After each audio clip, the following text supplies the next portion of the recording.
para compartir la palabra de nuestro Dios.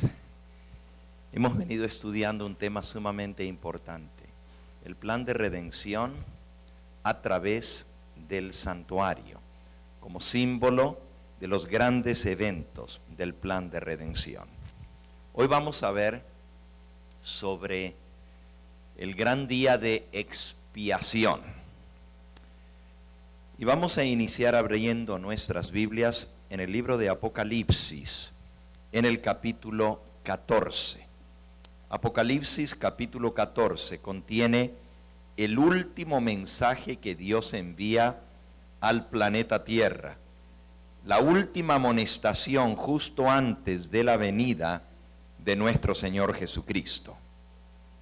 Comenzando con el versículo 6, ese es el mensaje de los tres ángeles. Estamos ahí en la diapositiva número 3. Vi a otro ángel que volaba en medio del cielo y tenía el evangelio eterno para predicarlo a los que habitan en la tierra, a toda nación y raza y lengua y pueblo. Y este segundo ángel decía a gran voz: temed a Dios y dadle gloria, porque ha llegado la hora de su juicio. Y adorad a aquel que hizo el cielo, la tierra, el mar y las fuentes de las aguas. Tres ángeles son los que traen estos tres últimos mensajes de amonestación para el planeta Tierra. El mensaje del segundo ángel amonesta contra Babilonia, desenmascara el falso sistema religioso que el Apocalipsis le llama Babilonia, y el mensaje del tercer ángel amonesta contra el sistema global de gobierno que va a tratar de dominar al mundo entero, que la Biblia le llama la bestia, y contra recibir la marca de la bestia o adorarla. Pero el mensaje del primer ángel dice: temed a Dios y dadle gloria, porque la hora de su juicio ha llegado. Los profetas de antaño profetizaron que vendría el gran juicio de Dios, el juicio de los siglos. Pero los profetas que profetizaron antes hablaron que el juicio estaba en el futuro. Podríamos leer un pasaje tras otro. Por ejemplo, el sabio Salomón dice: el fin de todo el discurso oído es este: teme a Dios y guarda tus mandamientos, porque esto es el todo del hombre, porque Dios traerá toda obra a juicio, sea buena o sea mala. Salomón habló de que Dios traería toda obra a juicio. El apóstol Pablo dijo que todos tendremos que comparecer ante el tribunal de Cristo, que Dios juzgará a todos los hombres. Pero en el libro de Apocalipsis, el mensaje del primer ángel anuncia: temed a Dios y dadle gloria, porque la hora de su juicio ha llegado. La próxima diapositiva nos presenta esos millones y millones de ángeles que están presentes para ver cómo se desempeña este juicio de los siglos. Cuando Cristo venga en las nubes del cielo, Él va a venir ya trayendo su galardón para dar su recompensa a cada uno según sean sus obras. Así dice Apocalipsis 22, versículo 12. He aquí vengo pronto, y mi recompensa conmigo para pagar a cada uno según sean sus obras. Cuando Cristo viene, Él ya trae su recompensa. Él viene a pagar a cada uno según sean sus obras.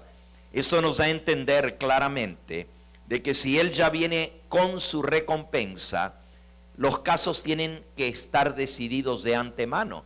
Los que van a recibir recompensa de vida eterna y los que van a recibir castigo de condenación eterna. Por eso el juicio se celebra antes de que Cristo venga en las nubes del cielo. El juicio tiene 3 etapas. Primero es la etapa investigadora, donde se investigan cada caso y se toma una decisión en favor o en contra de esa alma que se pierde o se salva según haya sido su aceptación de Cristo, como estudiamos anoche, según haya sido su vida que demuestra que realmente aceptó plenamente al Señor Jesús. Las obras o los actos de cada uno demostrarán realmente si hubo esa relación íntima con el Señor Jesús y si hubo victoria sobre el pecado en su vida. La segunda etapa del juicio es el juicio adjudicativo, en el cual se adjudica la sentencia. Y finalmente viene el juicio ejecutivo, donde Dios ejecuta la sentencia sobre los impíos en la destrucción al echarlos al lago que arde con fuego y azufre. 3 etapas del juicio. La que nosotros vamos a ver en esta noche, que tiene que ver con la purificación del santuario y la gran profecía de Daniel, capítulo 8, es la fase investigadora del juicio. Todos nosotros tenemos un abogado que nos defienda en esa cita que tenemos en la corte. Primera de Juan, capítulo 2 y versículo 1 nos dice: abogado tenemos para con el Padre a Jesucristo el justo. Él es el abogado defensor que intercede, así como el sacerdote humano iba en el lugar santísimo a presentar la sangre del animal, como estudiamos anoche, que representaba a Cristo. Así nuestro Salvador se presenta ante el Padre para presentar los casos y con su sangre hacer la expiación final por el pecado de todos los seres humanos. ¿Dónde ocurre el juicio final? Anoche leímos en Daniel, en el capítulo 7, la impresionante escena del juicio. Daniel capítulo 7, versículo 9, dice así: mientras estaba mirando, fueron puestos tronos, y se sentó un anciano de días, cuyo vestido era blanco como la nieve y el pelo de su cabeza como lana limpia. Su trono llama de fuego y las ruedas del mismo fuego ardiente. Noten que dice: estuve mirando y fueron puestos tronos. ¿Cuántos tronos? ¿Cuántos tronos? El libro de Apocalipsis nos dice cuántos tronos. Antes de ir al Apocalipsis, solo mantengan eso en mente. Estaba mirando hasta que fueron colocados tronos. Y en el trono principal se sentó un anciano de días, cuyo vestido era blanco como la nieve, el pelo de su cabeza como lana limpia. Su trono llama de fuego y las ruedas del mismo fuego ardiente. Un río de fuego procedía y salía de delante de él. Millares de millares le servían. Es la próxima diapositiva. Millones de millones asistían delante de él. El juez se sentó y los libros fueron abiertos. Así que el juicio final ocurre en el cielo, en la presencia de Dios y ante millares de ángeles y millones de millones que servían como testigos. Los ángeles son los testigos ante el juicio porque estuvieron presentes en la ejecución de cada acto, sea bueno o sea malo, de los seres humanos, y sirven como testigos en la escena del juicio. Y dice aquí: el juez se sentó y los libros fueron abiertos. Vamos a ir por un momento ahora al libro de Apocalipsis para ver la misma escena que vio Daniel en Apocalipsis capítulo 4. Apocalipsis capítulo 4. En los capítulos 1, 2 y 3 de Apocalipsis, Cristo se presenta en medio de los 7 candeleros y da el mensaje a las 7 iglesias que representan los 7 periodos de la era cristiana, hasta llegar a la última iglesia, que es la iglesia de la Odisea, cuyo nombre quiere decir pueblo del juicio. En el capítulo 4, versículo 1, se presenta una nueva escena en las visiones proféticas de Juan. Dice el versículo 1: después de esto miré, y aquí una puerta abierta en el cielo, y la primera voz que oí como de trompeta hablando conmigo me dijo: sube acá y yo te mostraré las cosas que sucederán después de estas. Noten que dice: oí una voz como de trompeta. La primera voz que oí, otra vez la escuchó. Esa primera voz la encontramos en el capítulo 1 de Apocalipsis y en el versículo 12. Dice: me volví para ver la voz que hablaba conmigo. En el 10 dice: yo estaba en el Espíritu en el día del Señor, y oí detrás de mí una gran voz como de trompeta, que decía: yo soy el Alfa y la Omega, el primero y el último. Escribe en un libro lo que ves y envíalo a las 7 iglesias que están en Asia: a Éfeso, Esmirna, Pérgamo, Tiatira, Sardis, Filadelfia y la Odisea. Y entonces el 12 dice: me di vuelta, me volví para ver de dónde venía la voz del que hablaba conmigo, y vuelto vi 7 candeleros de oro, y en medio de los 7 candeleros a uno semejante al Hijo del Hombre. El Hijo del Hombre es Cristo. ¿Dónde está Cristo en la primera visión que tuvo Juan? En relación con el santuario. ¿En qué lugar del santuario se encuentra Cristo en la primera visión? ¿En cuál lugar? En el lugar santo. ¿Y cómo sabemos que está en el lugar santo? Hay 7 candelabros de oro, y ya estudiamos nosotros en el santuario que los 7 candeleros de oro se encuentran en la parte llamada el lugar santo, el primer departamento del santuario. Detrás de eso está el lugar santísimo. Ahora, Jesús está en el santuario, en el lugar santo, y Juan es invitado por Jesús a ver lo que él le va a mostrar en el lugar santo. Pero ahora en el capítulo 4 y versículo 1 dice: después de esto miré, y aquí una puerta abierta en el cielo, y la primera voz que oí como de trompeta hablando conmigo me dijo: sube acá y yo te mostraré las cosas que sucederán después de estas. Si Jesús está en el lugar santo y Juan está con él viendo a Jesús, y de pronto en la segunda visión él dice: y vi una puerta abierta en el cielo.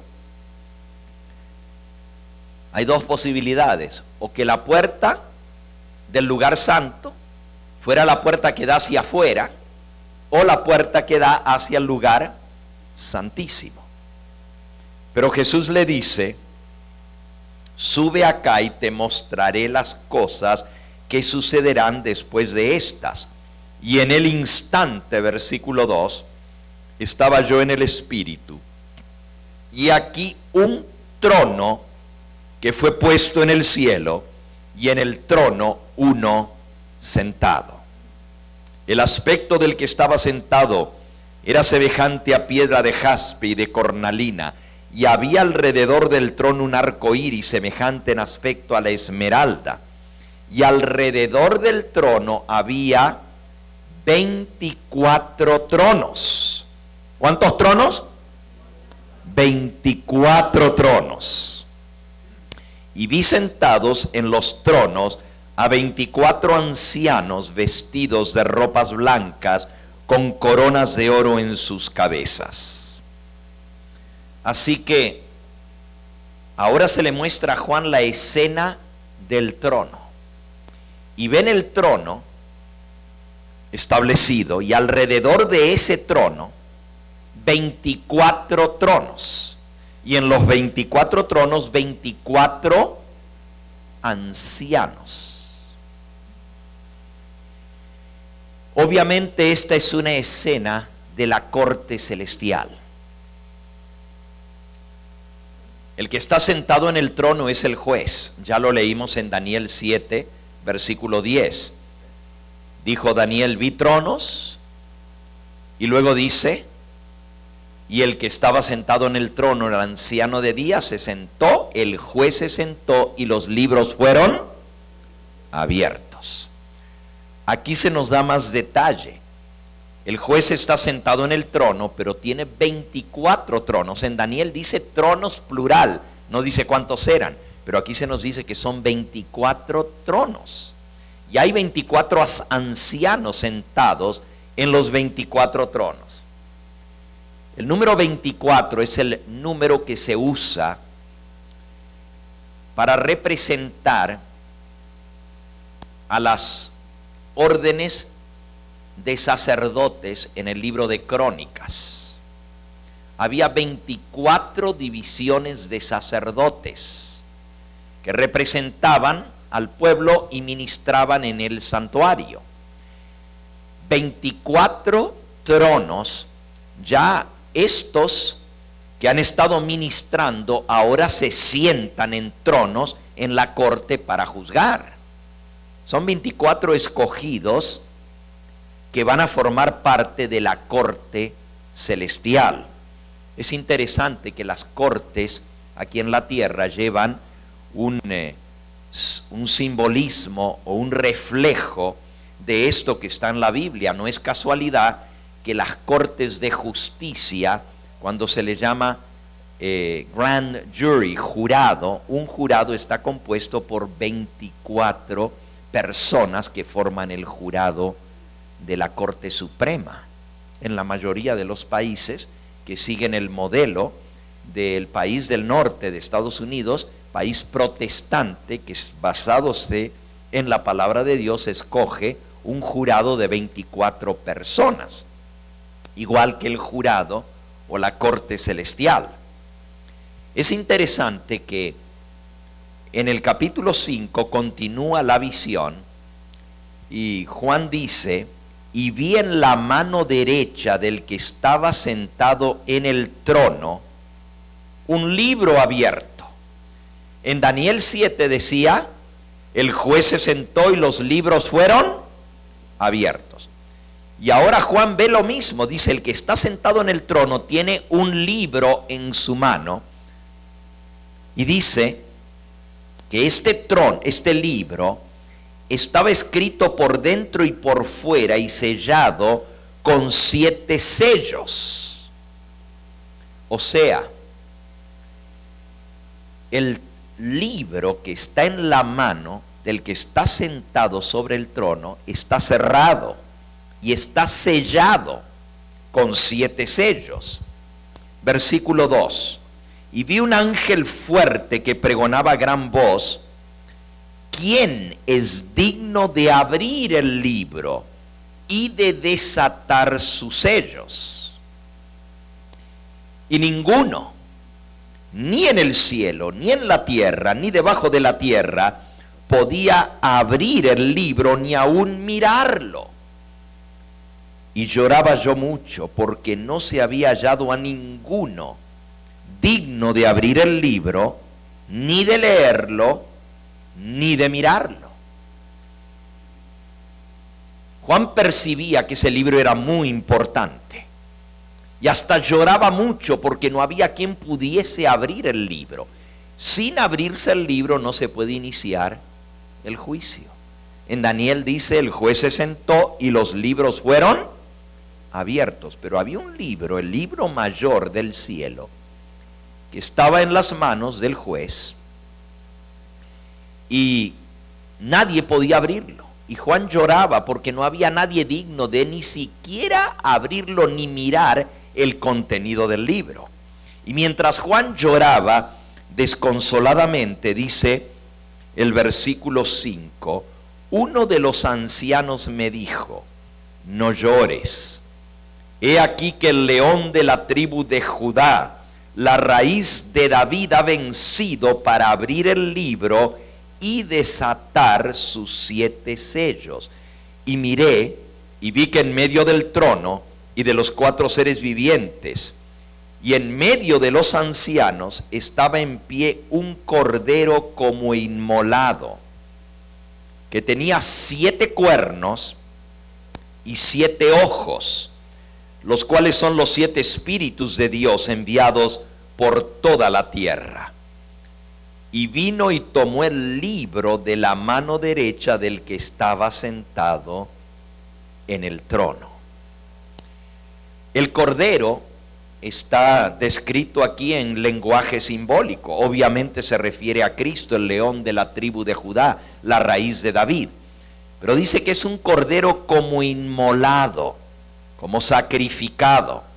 Pero no está muerto, aunque parece estar sangrando en la visión. El cordero no tiene 2 cuernos, sino que tiene 7 cuernos.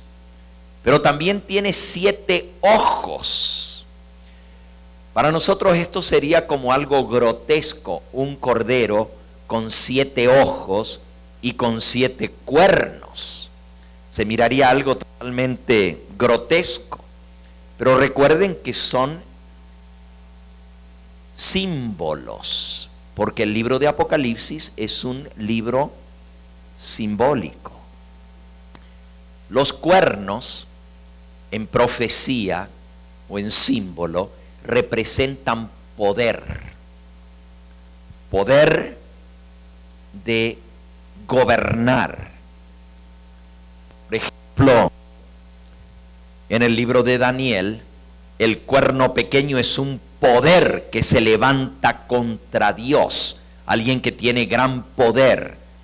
Lo vimos anoche al cuerno pequeño.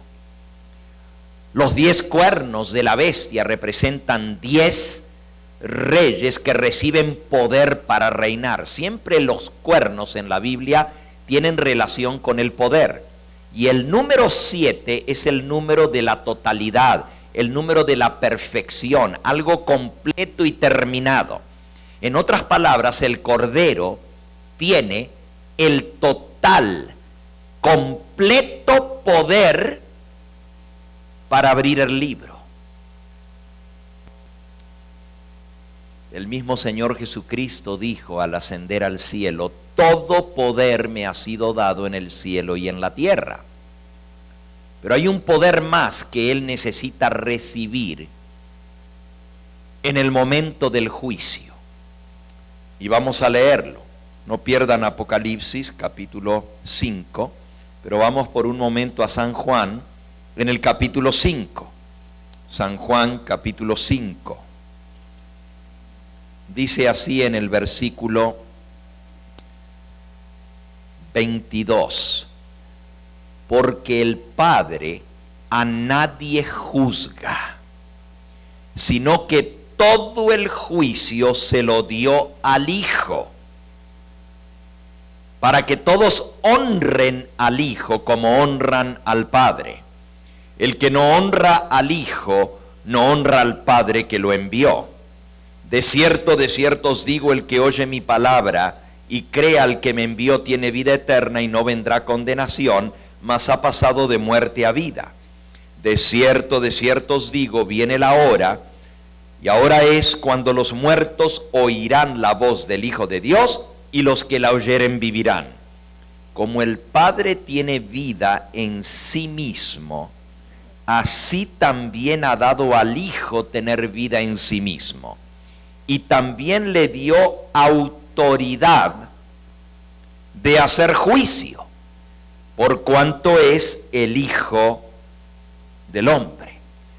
Noten que el Padre le da al Hijo la autoridad para realizar el juicio, y el Padre no juzga a nadie, sino que todo el juicio se lo dio al Hijo.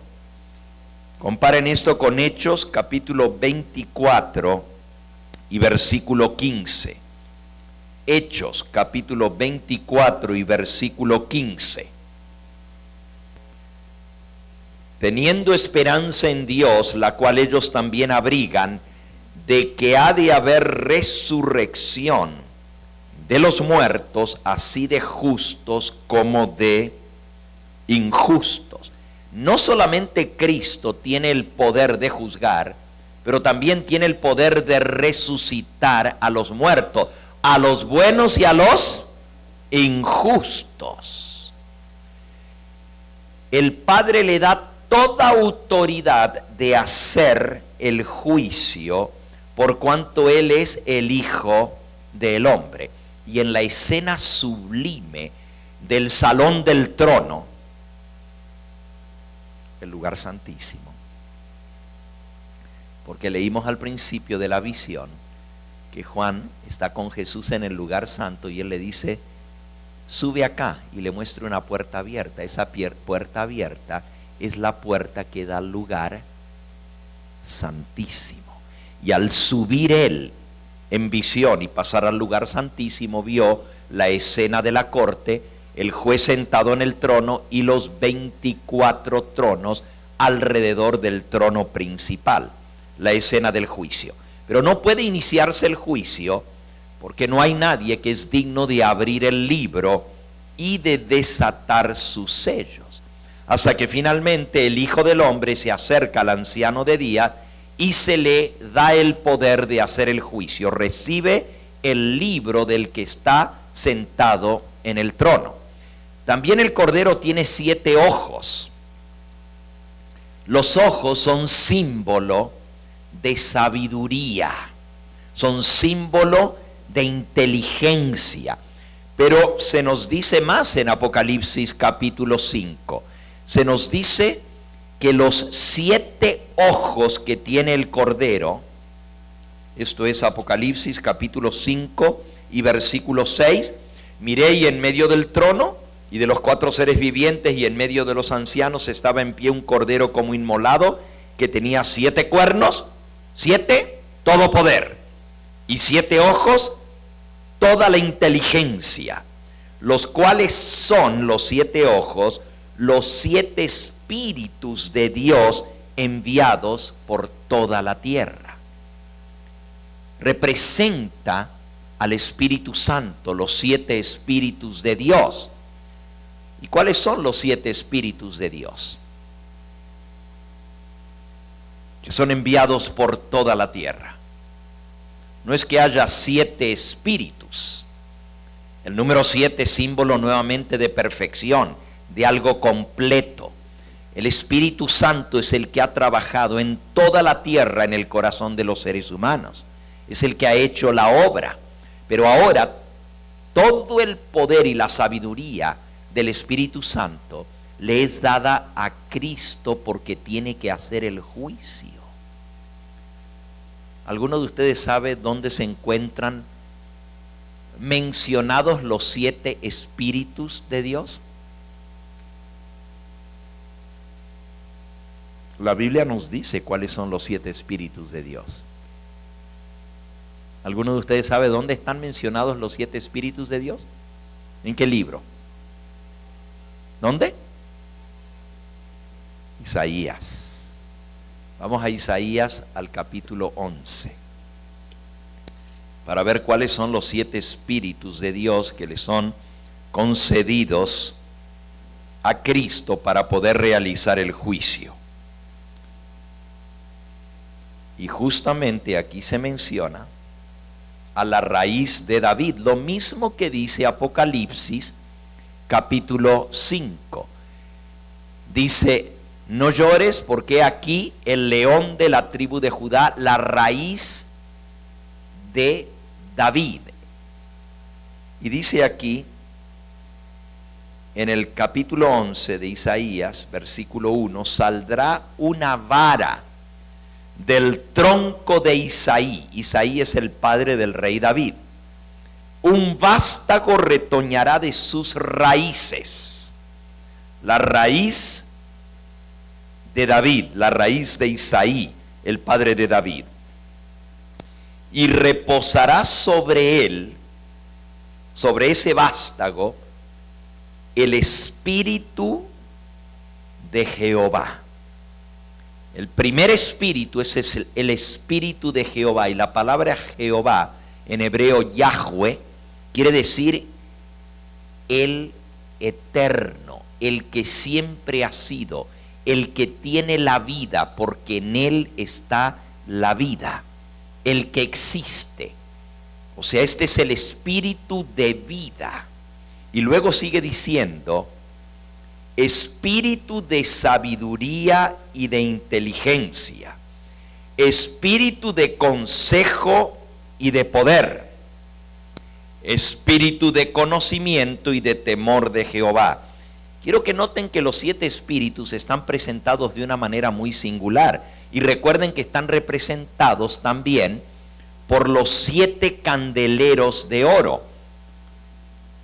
Volvamos a Apocalipsis, capítulo 4, versículo 5. Del trono salían relámpagos, truenos y voces, y delante del trono ardían 7 lámparas de fuego, las cuales son los 7 espíritus de Dios. 7 lámparas de fuego.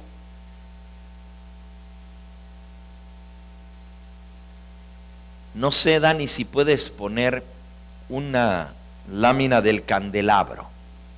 El candelabro, en la presentación de anoche. Y si no, la buscas de cualquier lugar, una lámara, un dibujo del candelabro de 7 brazos. El candelabro de oro que estaba en el lugar santo. También ahora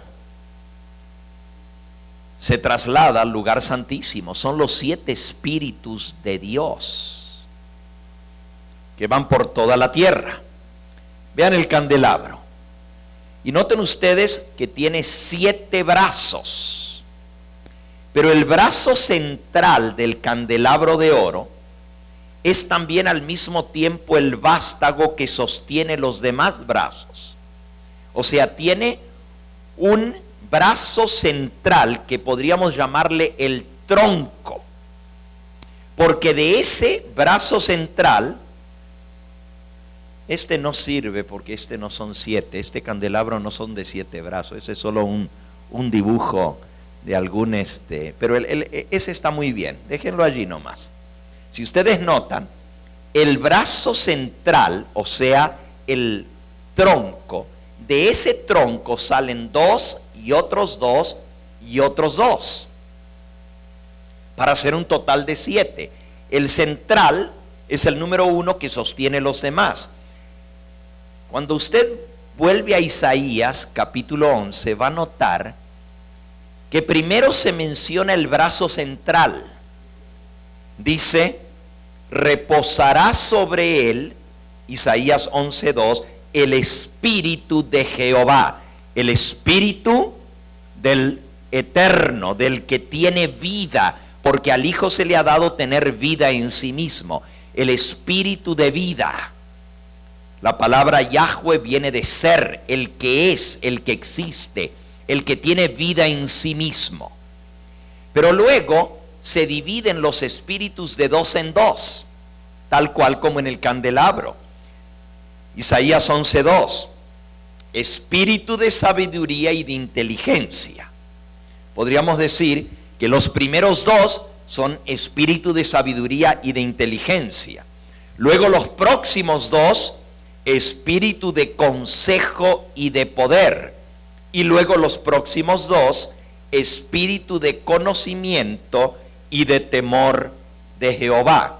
Allí podemos ver la representación del candelabro en los 7 espíritus de Dios.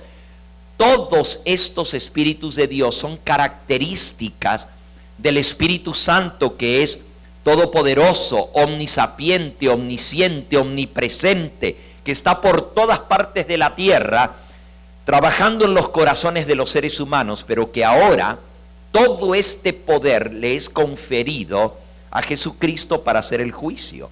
¿Creen ustedes que Cristo necesita sabiduría e inteligencia para juzgar justamente?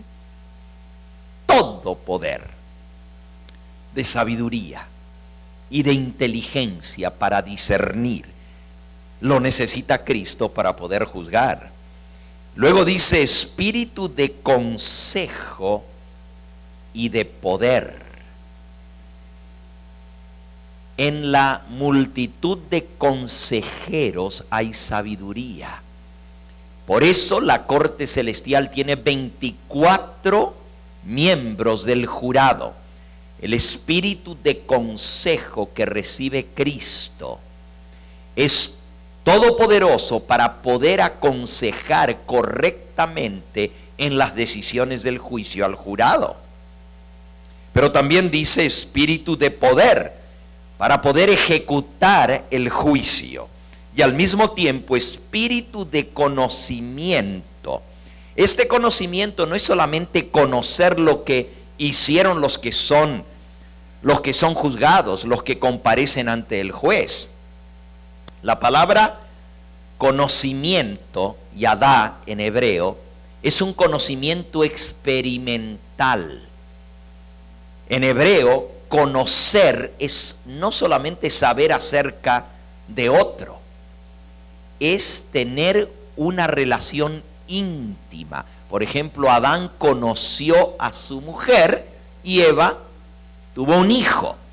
Es una relación directa, y Cristo, al juzgar, tiene el espíritu de conocimiento. Quiere decir que Él conoce a fondo a cada uno de los que van a ser juzgados, pero Él también conoce las circunstancias en las cuales ellos pasaron, porque Él se hizo hombre.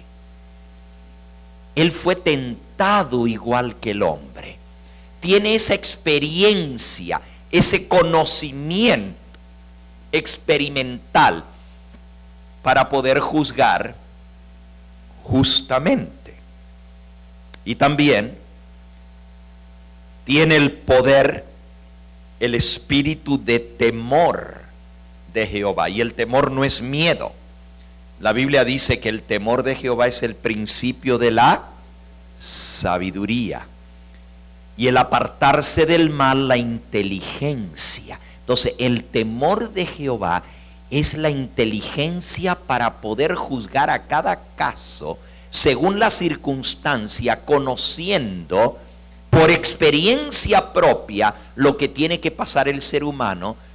Por eso tenía que ser el Hijo del Hombre el único digno de abrir el libro, porque nadie más puede ponerse en nuestro lugar para podernos juzgar y poder decir: yo sé lo que se siente, yo sé lo que es estar en una situación así, pero yo vencí, y así como yo vencí, Él también venció. O decir: podría haber vencido, porque tenía el poder a su disposición, pero no escogió ese poder. O sea, Jesús va a juzgar a cada uno según las circunstancias de su vida, porque Él se hizo hombre y puede empatizar con el hombre, puede solidarse con el hombre para entender su situación. Cuán importantes son estos 7 espíritus que están representados en los 7 ojos del Cordero para hacer un juicio justo y un juicio recto. Ahora detengámonos por un momento en el libro que está en la mano del que está sentado en el trono. Yo estuve tratando de investigar sobre este libro que está en las manos del que está sentado en el trono. Y estuve buscando bastante en los escritos del Espíritu de Profecía y me encontré algunas citas sobre este libro.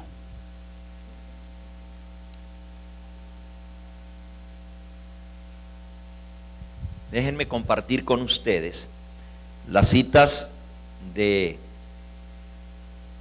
el don profético que Dios le dio a Elena de White. El Espíritu Santo reveló esto a su mensajera. Esto está en el volumen 20 de manuscritos liberados. el manuscrito número 197, volumen 20 de manuscritos liberados, manuscrito número 197, dice así: le preguntamos a Juan qué fue lo que él vio y escuchó en la visión en Patmos, y él nos responde: vi en la mano derecha de aquel que estaba sentado en el trono un libro escrito por dentro y por fuera, sellado con 7 sellos. Y vi un ángel poderoso que proclamaba con fuerte voz: ¿quién es digno de abrir el libro y de desatar sus sellos? Y ninguno, ni en el cielo, ni en la tierra, ni debajo de la tierra, podía abrir el libro, ni aún mirarlo. Obviamente, la mensajera del Señor está citando la escena de Apocalipsis capítulo 5, versículos 1, 2 y 3. Y entonces ella amplía, dice: allí, en la mano abierta del que estaba sentado en el trono, estaba el libro, el rollo de la historia de toda la humanidad. ¡Wow! Ese libro que a Juan se le presentó como un libro, pero los libros de su época no eran como los nuestros, eran rollos, pergaminos que se escribían por ambos lados. Por eso dice que el libro estaba escrito por dentro y por fuera. ¿Cómo puedes escribir un libro por dentro y por fuera? Solo que se escribiera sobre la tapa. Pero no está hablando de un libro como los nuestros, está hablando de un rollo. Y en la visión que el Señor le mostró a Elena de White, dice: allí en la mano abierta del que estaba sentado en el trono, estaba el libro, el rollo de la historia de toda la humanidad. O sea que en ese libro está la historia completa del planeta Tierra. ¿Cuán importante es ese libro? Sigue diciendo: en ese libro están registradas todas las providencias de Dios, la historia profética de todas las naciones y también de la iglesia. Toda la historia de los reinos y naciones y también de la iglesia están escritas en ese libro. Este rollo contenía las proclamaciones divinas, su autoridad, sus mandamientos, sus leyes, el consejo completo del Eterno y la historia de todos los poderes reinantes que han vivido sobre esta tierra en las distintas naciones. ¡Wow! Toda la historia de la humanidad en ese libro. El libro está sellado con 7 sellos. Y los dibujos que yo he visto de los rollos o del rollo, casi siempre, ustedes saben lo que es un rollo, ¿verdad? Como un pergamino, y se enrolla de ambos lados, ¿verdad? Para poder ir leyendo. Quizás podemos proyectar una imagen de un rollo para que nos demos cuenta, así como los rollos que vimos el primer día de Qumran, ¿se acuerdan? Que vimos sobre el rollo del profeta Isaías, y ahí se ve cómo se va escribiendo y se va enrollando de ambos lados. ¿Cómo puede un rollo estar sellado con 7 sellos? Bueno, todos los artistas dibujan un rollo y le ponen 7 sellos por fuera, como dando a entender hay que romper los 7 sellos para poder abrir el libro. Pero resulta que en Apocalipsis los sellos se van abriendo uno por uno y se puede leer lo que hay dentro de ese sello. ¿Cómo usted puede ir abriendo uno por uno? Si el rollo entero tiene 7 sellos, no puede abrir uno y leer, porque si tiene 7 sellos por fuera, tendría que romper los 7 sellos para poderlo leer. Sin embargo, si pensamos que es un rollo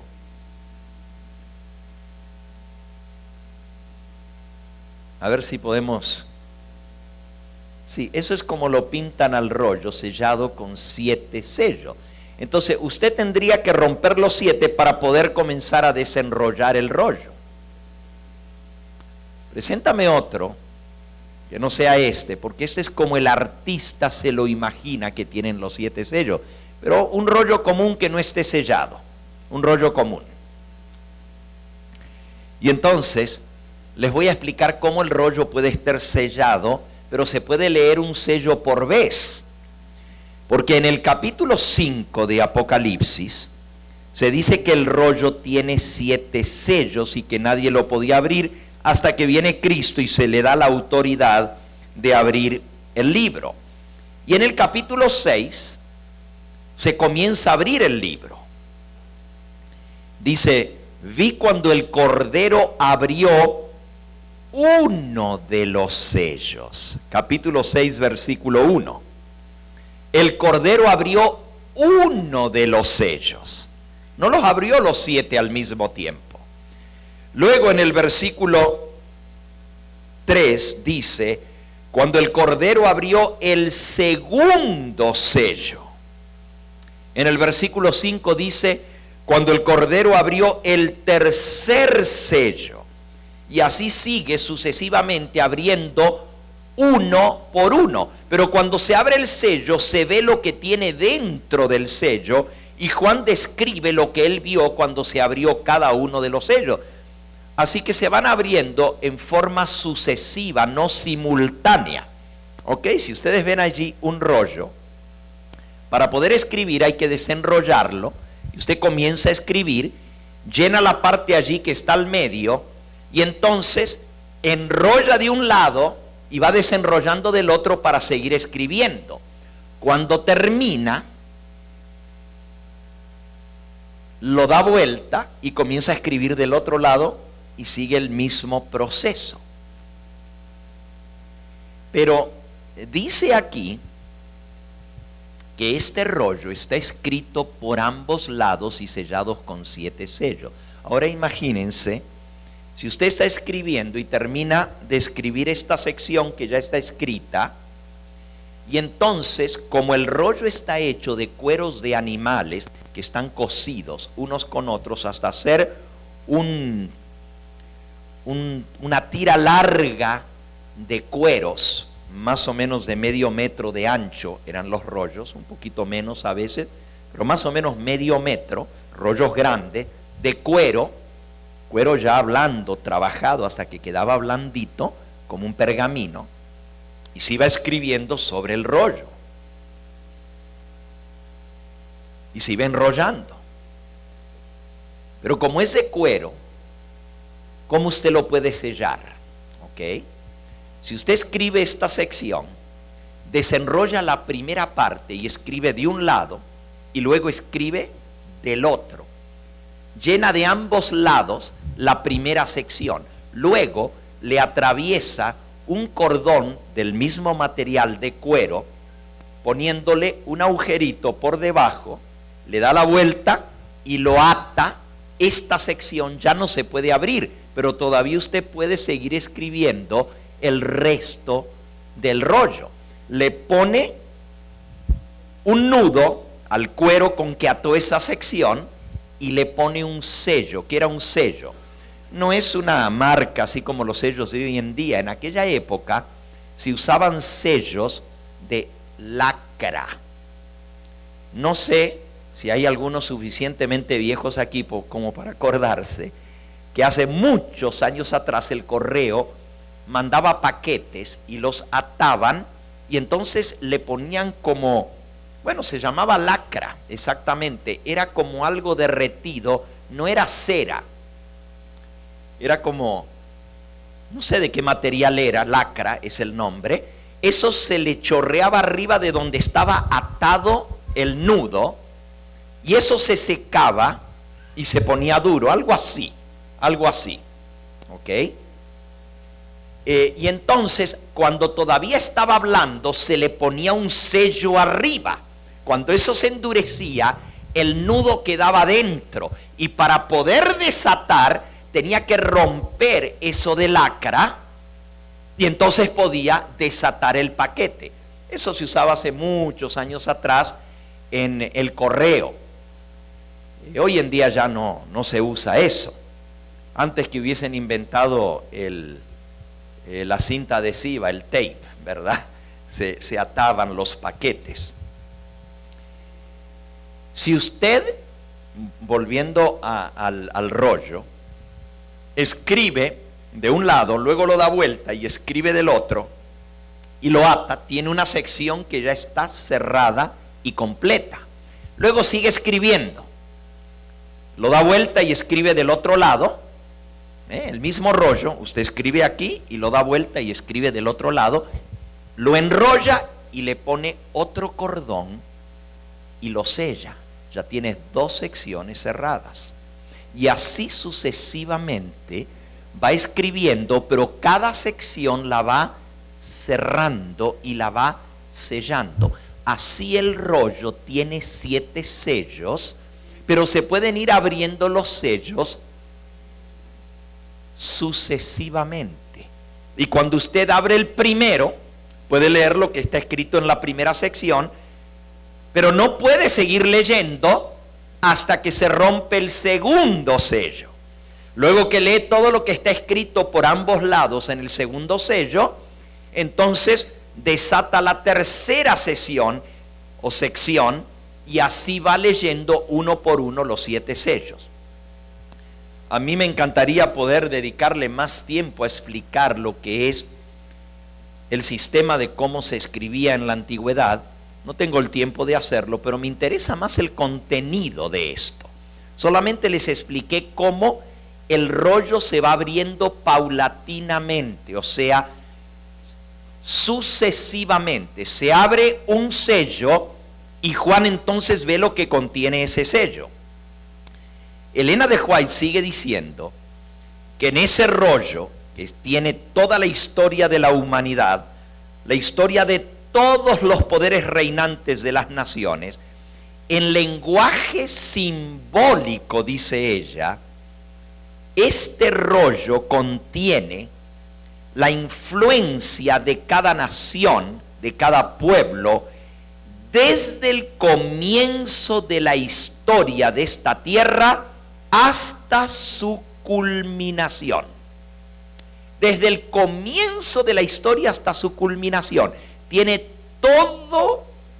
toda la historia de la humanidad, pero también la influencia de cada nación, de cada pueblo, de cada individuo en la historia de la humanidad. Este rollo, sigue diciendo, estaba escrito por dentro y por fuera, y estaba atado con 7 sellos. Y yo lloraba mucho, dice Juan, porque no se había hallado a ninguno digno de abrir el libro, ni de leerlo, ni de mirarlo. La visión, tal como se le presentó a Juan, hizo una impresión grande en su mente. El destino de cada nación estaba contenido en ese libro, pues traía la historia de cada nación. El destino está escrito allí, es la historia de la humanidad. Juan estaba atribulado por la total inhabilidad de ningún ser humano o ninguna inteligencia angélica para leer las palabras, ni siquiera poder mirarlas. Su alma llegó a un estado de tal agonía y suspenso que uno de los poderosos ángeles sintió compasión de él y colocando su mano sobre él le dijo en forma consoladora: no llores, he aquí que el león de la tribu de Judá, la raíz de David, ha vencido para abrir el libro y desatar sus 7 sellos. Y Juan continúa: y miré y vi en medio del trono y de los 4 seres vivientes y de en medio de los ancianos que estaba en pie un cordero como inmolado, que tenía 7 cuernos y 7 ojos, los cuales son los 7 espíritus de Dios enviados por toda la tierra.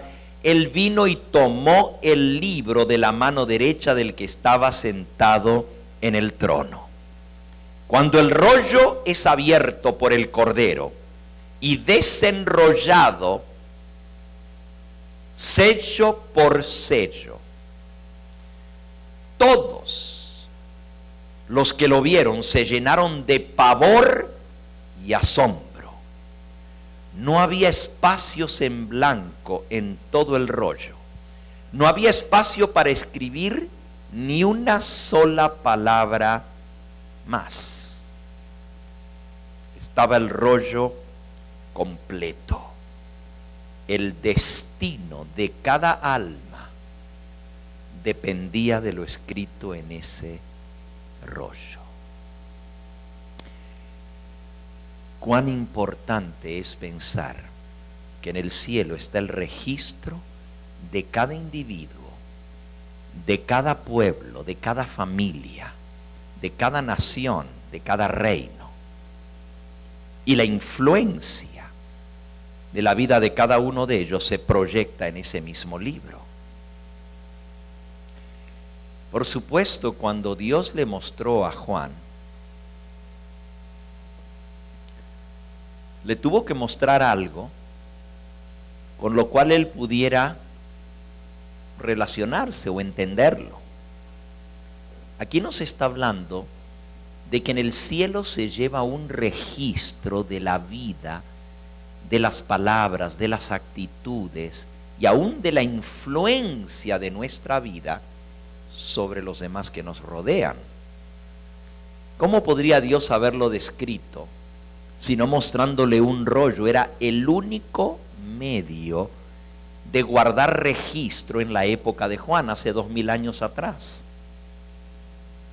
No había cámaras para tomar fotos, no había grabadoras para grabar lo que la gente habla, no había películas para filmar y guardar registro, no había computadoras donde guardar información, no había chips, que en un chip tan pequeñito se puede guardar una enciclopedia entera de información. Hoy en día nosotros podemos entender que los registros del cielo son extraordinarios. Si las computadoras actuales llevan el registro de los seres humanos, y esto asusta un poquito porque hay computadoras gigantescas que te llevan el registro de cada vez que tú entras en la computadora, las páginas que visitaste, a las personas a quienes les escribiste, quiénes son tus amigos. Hoy en día a través de Facebook te saben la vida completa. Se le ahorra mucho trabajo a la policía y a la FBI. Cuando te tienen que buscar, saben exactamente quiénes son tus amigos, saben los lugares donde estuviste. La gente inocentemente pone en el Facebook todos los días: hoy estuve en tal lugar, hoy fui de vacaciones a tal y tal lugar. Cuando te quieras esconder, te van a buscar en los lugares que tú has frecuentado, las amistades tienes. Y si humanamente, no solamente eso, te registran y te guardan cada página que visitaste. Y hasta después te mandan anuncios de acuerdo a las cosas que a ti te gustan, que están grabadas en una gigantesca computadora. ¿Cómo serán los registros del cielo?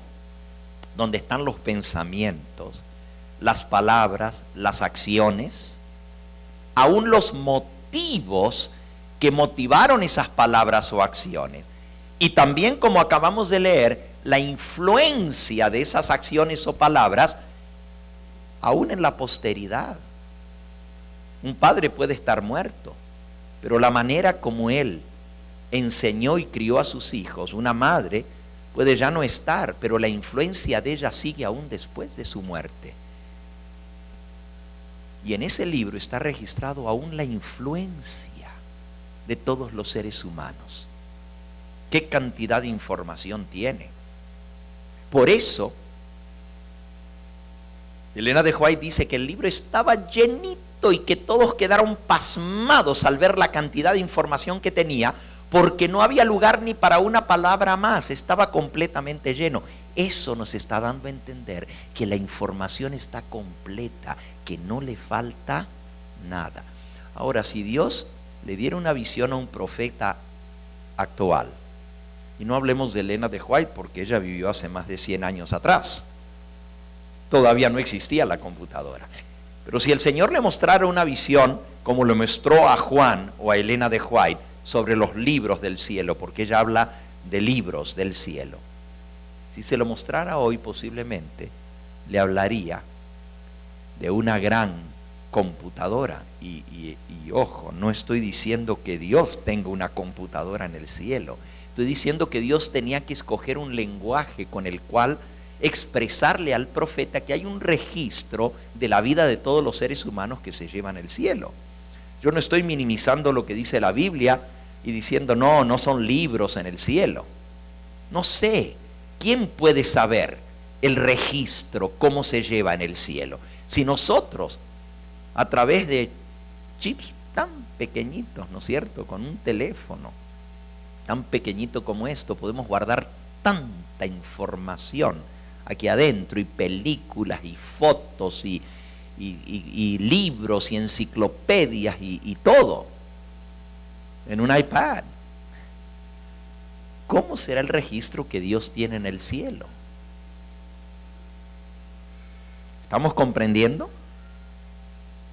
Que no es necesariamente un rollo, sino que esto es simbólico. Y Elena de White dice, en lenguaje simbólico está expresado esto. Si el Señor usara las mismas expresiones simbólicas hoy, en lugar de decir que tiene 7 sellos, porque era la única manera de cerrar algo con autoridad de que no se puede abrir, hoy en día diría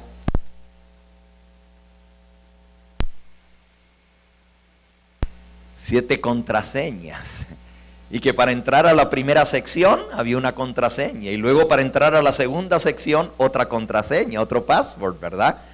Los jóvenes pueden entender un poquito más esto, porque estamos tan acostumbrados a todo esto. Pero sin embargo, sea como fuere, estamos describiendo algo muy solemne, que en el registro del cielo se lleva nota de todo.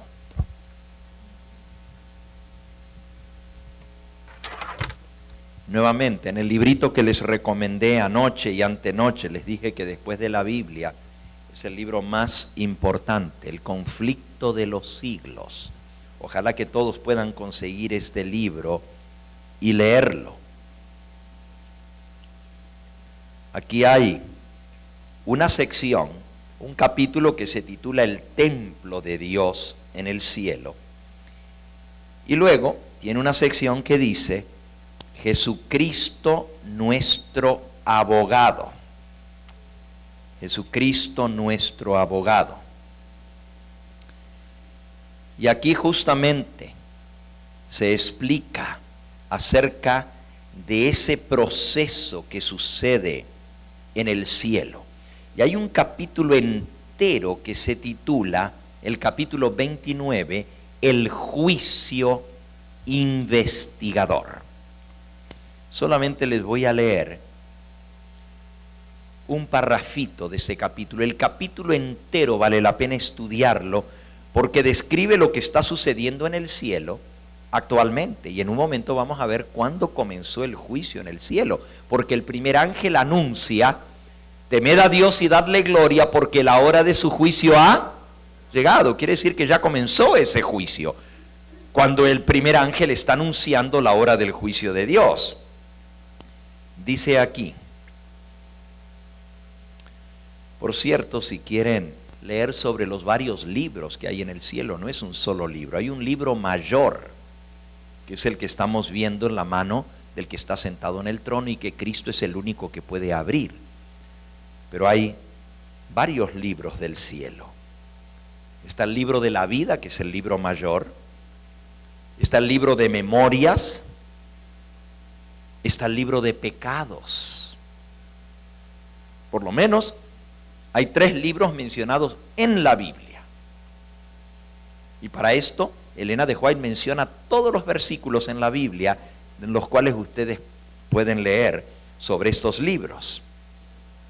Pero entonces ella comenta, la obra de cada ser humano pasa bajo la mirada de Dios y es registrada e imputada ya sea como señal de fidelidad o de infidelidad.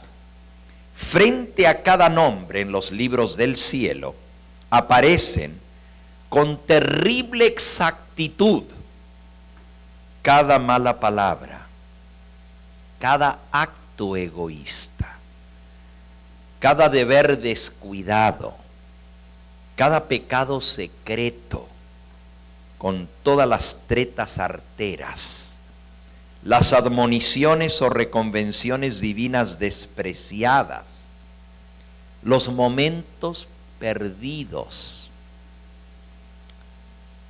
las horas de ocio, las oportunidades despreciadas, la influencia ejercida para bien o para mal, con sus abarcantes resultados. Todo está registrado en detalle por el ángel anotador.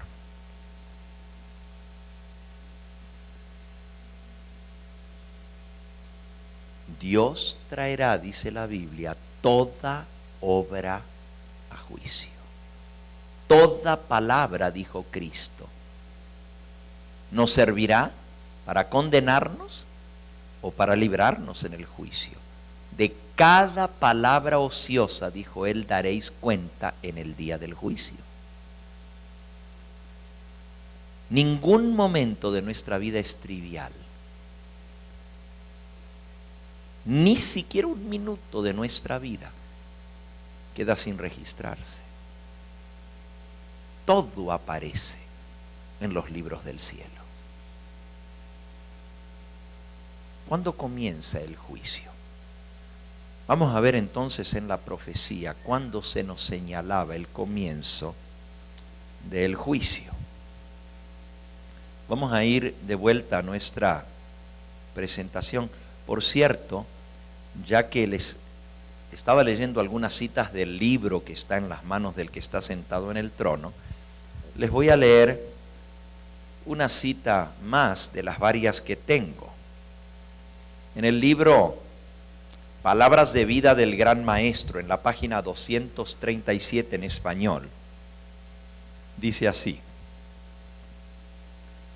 cuando Pilato se lavó las manos diciendo, inocente soy yo de la sangre de este justo, los sacerdotes se unieron con la turba ignorante en su exclamación apasionada, su sangre sea sobre nosotros y sobre nuestros hijos. Así sellaron su elección los dirigentes judíos. Su decisión fue registrada en el libro que Juan vio en la mano de aquel que se sienta en el trono, el libro que ningún hombre podía abrir. Con todo su carácter vindicativo, aparecerá esta decisión delante de ellos en el día que este libro sea abierto por el león de la tribu de Judá para juzgar los actos de todas las naciones. Así que este es el libro que se abre en el juicio. Una palabrita para mis hermanos adventistas. Cuando nosotros estudiamos la Biblia a la luz del espíritu de profecía, podemos entender cosas tremendas. Es mejor que la especulación de los teólogos. Estuve estudiando el tema del juicio y ningún teólogo que yo he leído y comentadores de la Biblia, adventistas y no adventistas, relacionan la escena que acabamos de leer de Daniel 4, de Apocalipsis 4 y 5, con el juicio investigador. Hasta en el comentario bíblico adventista dice que es una escena de adoración en el cielo, pero no dice nada con respecto al juicio previo antes de la venida de Cristo. Si Dios inspiró a Daniel y el Espíritu Santo lo guió a registrar la escena del juicio, Y el libro de Daniel y el libro de Apocalipsis se tienen que estudiar juntos porque se complementan. ¿Dónde encontramos el juicio investigador, algo tan importante, en el libro de Apocalipsis? Es una pregunta que muchos se hacen, ¿no? ¿Dónde está el juicio en el libro de Apocalipsis? Está el juicio ejecutivo al final del milenio, está el juicio adjudicativo durante los 1000 años en el cielo. Apocalipsis 24, vi tronos y se sentaron los que recibieron facultad de juzgar. Y juzgaron por 1000 años. Eso es en el cielo, después de la venida de Cristo, el juicio adjudicativo. El juicio ejecutivo está en Apocalipsis 22, versículo 11. Vi un gran trono blanco, otra vez un trono. Y fueron reunidos delante del trono todas las naciones. Y el libro de la vida se abrió y fueron juzgados según las cosas que estaban escritas en los libros. Y los que no se hallaron sus nombres escritos en los libros de la vida fueron echados al lago de fuego y azufre. Ese es el juicio ejecutivo donde se ejecuta la sentencia al final del milenio. Pero ¿dónde está el juicio investigador en el libro de Apocalipsis?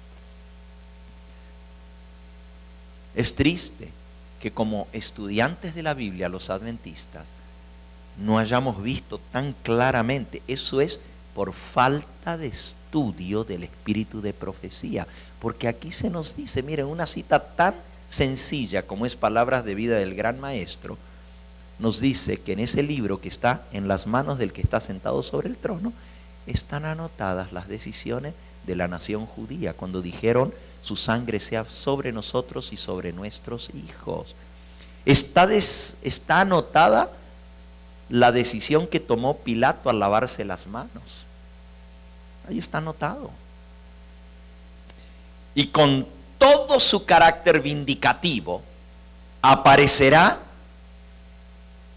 esta decisión delante cuando se abra el libro abierto en la escena del juicio.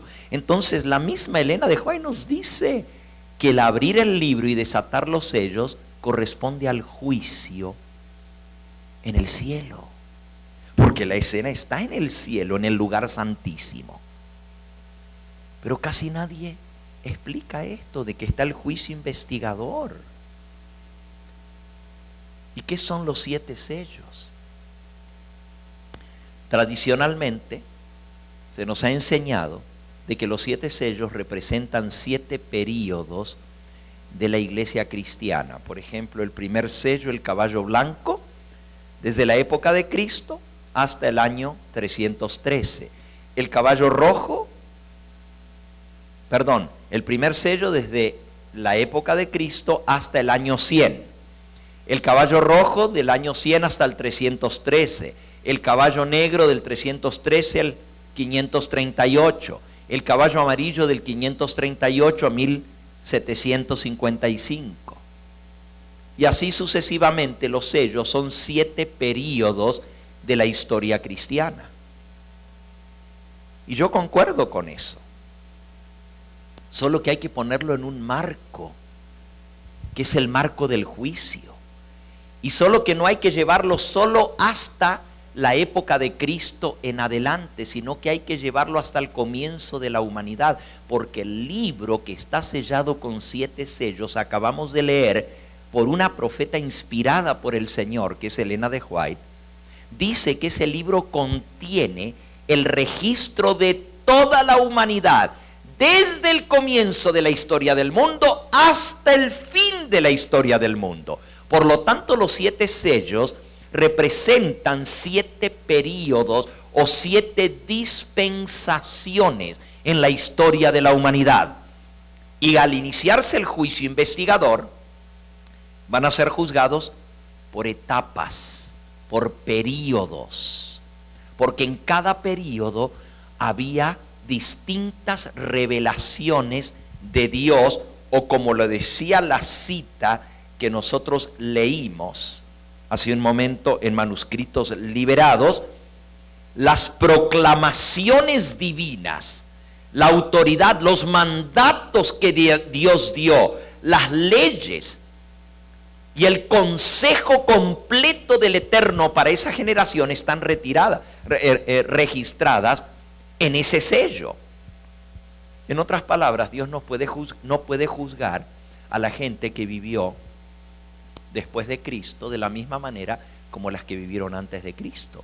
Dios no puede juzgar a las naciones antes del diluvio igual que las que vivieron después del diluvio.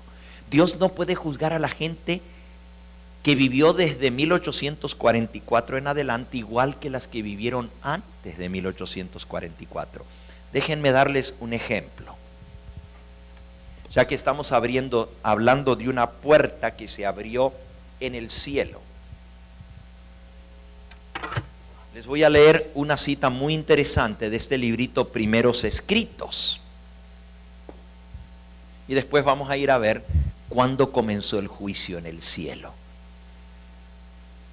Por cierto, este librito es muy interesante también. Es parte de la colección de 10 tomos que nuestro ministerio está distribuyendo de los libros del Espíritu de Profecía.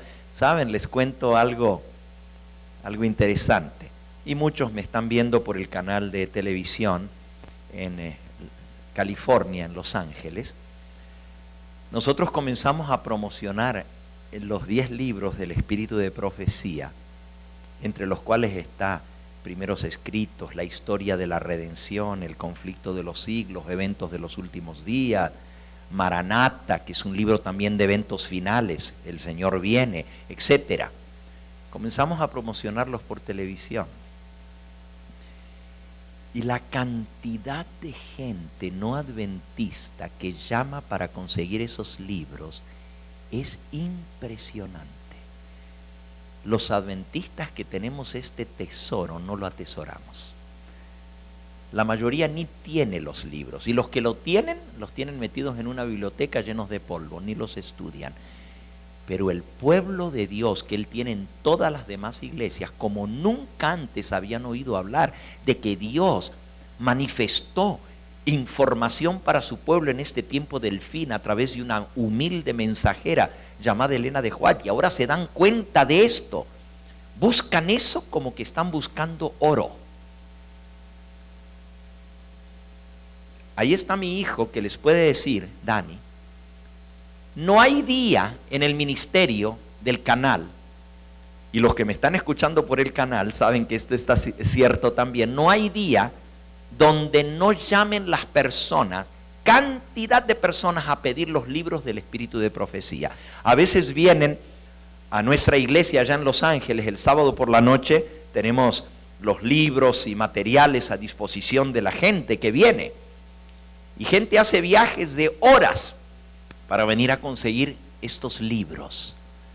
Y se los llevan. Vino un pastor de una iglesia evangélica, y quizás él me está escuchando porque él lo vio por televisión. Y él vino, y cuando consiguió los libros, agarró los libros, los abrazó y dijo, qué tesoro tengo en mis brazos. Cuánto anhelaba yo conseguir estos libros. Gracias, porque ahora voy a poder prepararme para predicar a mi pueblo pentecostal.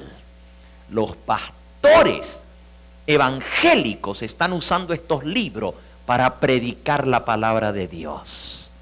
Y los